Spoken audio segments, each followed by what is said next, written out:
ನಮಸ್ತೆ ಟೌನರ್ ಬಂಧು ಮಿತ್ರರೇ. ಈ ಒಂದು ವಿಡಿಯೋದಲ್ಲಿ ಒಂದು ಟೌನರ್ ಡಿಜಿಟಲ್ ಮೀಟರ್ನ ಬಳಕೆ ಮಾಡೋದು ಯಾವ ತರ ಅಂತ ನೋಡ್ಕೊಂಡ್ ಬರೋಣ. ಮೊದಲಿಗೆ ಟೌನರ್ ಅಪ್ಲಿಕೇಶನ್ ಓಪನ್ ಮಾಡ್ಕೊಳ್ಳಿ. ನೀವು ಗೋ ಆನ್ಲೈನ್ ಮೇಲೆ ಕ್ಲಿಕ್ ಮಾಡಿದ್ರೆ ನಿಮ್ಮ ಡಿವೈಸ್ ಆಕ್ಟಿವೇಟ್ ಆಗಿ ಆನ್ಲೈನ್ ಅಲ್ಲಿ ಇರುತ್ತೆ. ಇದಾದ ನಂತರ ಸೆಕೆಂಡ್ ಒಂದು ಮೀಟರ್ ಅಂತ ಒಂದು ಕಾನ್ಸೆಪ್ಟ್ ಇದೆ ನೋಡಿ, ಆ ಮೀಟರ್ ಮೇಲೆ ಕ್ಲಿಕ್ ಮಾಡಿ. ಇದಾದ ನಂತರ ನಿಮ್ಮ ವೆಹಿಕಲ್ ನಂಬರು, ಫೇರ್ ಡೀಟೇಲ್ಸು,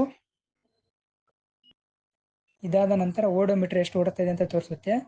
ಅದ್ರ ಕೆಳಗಡೆ ಬಂದರೆ ಡಿಸ್ಟೆನ್ಸು ಎಷ್ಟು ಓಡ್ತಾ ಇದೆ, ಟೈಮಿಂಗ್ ಎಷ್ಟು ಕವರ್ ಆಗಿದೆ, ಮತ್ತು ಟೋಟಲ್ ಫೇರು, ನಿಮ್ಮದು ಗಾಡಿ ಎಷ್ಟು ಓಡಿಸುತ್ತೋ ಅಷ್ಟು ಅಮೌಂಟ್ ಅದರಲ್ಲಿ ಡಿಸ್ಪ್ಲೇ ಆಗುತ್ತೆ. ಇದಾದ ನಂತರ ಕೆಳಗಡೆ ನಿಮಗೆ ಸ್ಟಾರ್ಟ್ ಟ್ರಿಪ್ ಅಂತ ಒಂದು ಬಟನ್ ಕಾಣುತ್ತೆ, ಅದ್ರ ಮೇಲೆ ಕ್ಲಿಕ್ ಮಾಡಿ. ಈಗ ನಿಮ್ಮ ಒಂದು ಡಿಜಿಟಲ್ ಮೀಟರ್ ರನ್ನಿಂಗಲ್ಲಿದೆ.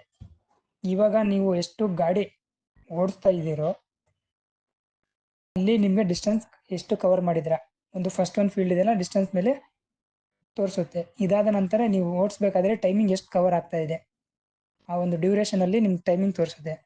ಇದಾದ ನಂತರ ಟೋಟಲ್ ಫೇರು, ನಿಮ್ಮ ಗಾಡಿ ಎಷ್ಟು ಓಡಿದೆಯೋ ಆ ಟೋಟಲ್ ಫೇರು ನಿಮಗೆ ಆ ಬಾಕ್ಸಲ್ಲಿ ತೋರಿಸುತ್ತೆ.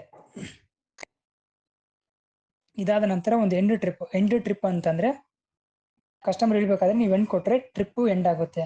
ಇದಾದ ನಂತರ ನಿಮ್ದಾದಂಥ ಕಸ್ಟಮರ್ಗೆ ಇತ್ತು ಅಂದ್ರೆ ನೀವು ಕಸ್ಟಮರ್ಗಳಿಗೆ ಡಿಸ್ಕೌಂಟ್ ಕೊಡ್ಬೋದು.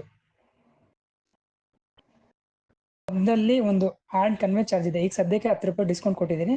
ಇನ್ನೊಂದು ಕನ್ವೆ ಚಾರ್ಜ್ ಅಂತಂದ್ರೆ ಹೋಗ್ಬೇಕಾದ್ರೆ ಟೋಲ್ ಆಗಲಿ ಪರ್ಮಿಟ್ ಈ ತರ ಚಾರ್ಜಸ್ ಏನಿರುತ್ತೋ ನೀವು ಕನ್ವೆ ಚಾರ್ಜ್ ಅಲ್ಲಿ ಕೊಟ್ರೆ ಬಿಲ್ಲು ನಿಮ್ಗೆ ಆ್ಯಡ್ ಆಗುತ್ತೆ. ಇದಾದ ನಂತರ ಕ್ರಿಯೇಟ್ ಇನ್ವಾಯ್ಸ್ ಮೇಲೆ ಕ್ಲಿಕ್ ಮಾಡ್ಕೊಂಡ್ರೆ ಇವಾಗ ಬಿಲ್ಲು ಟೋಟಲ್ ಆಗಿ ತೋರಿಸುತ್ತೆ ನಿಮಗೆ.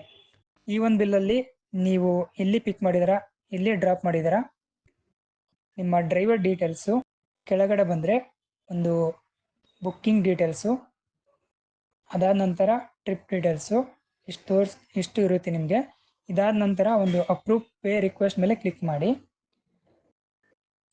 ಕೆಳಗಡೆ ಹೋದ್ರೆ ನಿಮಗೆ ಕನ್ಫರ್ಮು ಶೇರ್ ಇನ್ವಾಯ್ಸು. ಇನ್ವಾಯ್ಸ್ ಅಂದ್ರೆ ಏನಿಲ್ಲ, ನಿಮ್ಮದಂತ ಒಂದು ಬಿಲ್ಲಿಂಗ್, ನಿಮ್ಮದೇ ಒಂದು ಹೆಸರಲ್ಲಿ ಕಸ್ಟಮರ್ಗಳೇ ಬಿಲ್ನ ಕೊಡ್ಬೋದು. ಯಾವುದೇ ಕಾರಣಕ್ಕೂ ನೀವು ಮ್ಯಾನುವಲ್ ಆಗಿ ಕೊಡೋ ಅವಶ್ಯಕತೆ ಇರಲ್ಲ. ಇಲ್ಲೇ ಶೇರ್ ಇನ್ವಾಯ್ಸ್ ಕೊಟ್ಟರೆ ಡೈರೆಕ್ಟ್ ಆಗಿ ವಾಟ್ಸಪ್ ಅಲ್ಲಿ ನೀವು ಶೇರ್ ಮಾಡ್ಬೋದು. ಇದಾದ ನಂತರ ಒಂದು ಕನ್ಫರ್ಮ್ ಬಟನ್ ಮೇಲೆ ಕ್ಲಿಕ್ ಮಾಡಿದ್ರೆ ನಿಮ್ಮ ಒಂದು ಮೀಟರ್ ಬಳಕೆ, ಡಿಜಿಟಲ್ ಮೀಟರ್ ಬಳಕೆ ಟ್ರಿಪ್ ಕಂಪ್ಲೀಟ್ ಆಗುತ್ತೆ. ಈ ಒಂದು ವಿಡಿಯೋದಲ್ಲಿ ಈ ತರ ನೀವು ಮೀಟರ್ನ ಬಳಕೆ ಮಾಡಬಹುದು.